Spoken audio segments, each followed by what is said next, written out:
Fille de boucher, soutien de la mafia, Barbie et fan enflammée de football, on a tout dit ou presque sur Kolinda Grabar-Kitarović, la présidente croate. Les Français ont découvert son profil blond et son sourire enthousiaste lors de la finale de la Coupe du Monde de football France-Croatie. Elle criait dans les tribunes, vêtue d'un maillot à damier rouge et blanc, aux côtés d'Emmanuel Macron.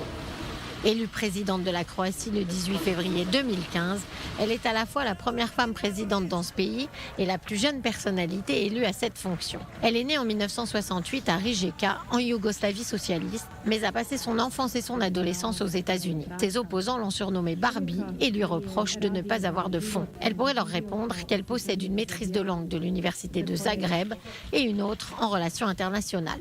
Elle débute la politique à l'âge de 24 ans comme haut fonctionnaire ministériel avant d'intégrer le corps diplomatique. Elle est ensuite élue députée en 2003 pour le parti HDZ, l'Union démocratique croate, un parti de centre droit, conservateur et démocrate chrétien. À 35 ans, la voilà ministre de l'intégration européenne. Elle parle couramment l'anglais, l'espagnol et le portugais et possède également des notions d'allemand, de français et d'italien. En 2005, elle devient la première femme ministre des Affaires étrangères et de l'intégration européenne. Les Croates ne manquent pas de remarquer qu'elle privilégie les lignes commerciales classiques pour ses déplacements.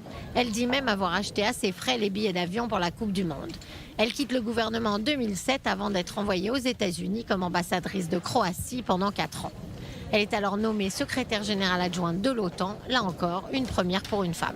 Mariée à un ingénieur, duquel elle a 2 enfants, la présidente croate a des positions conservatrices qui flirtent parfois même avec les nationalistes et populistes de droite. En avril 2015, elle refuse d'assister à la cérémonie commémorant le 70e anniversaire de la libération du camp de concentration de Jasenovac, considéré comme l'Auschwitz croate.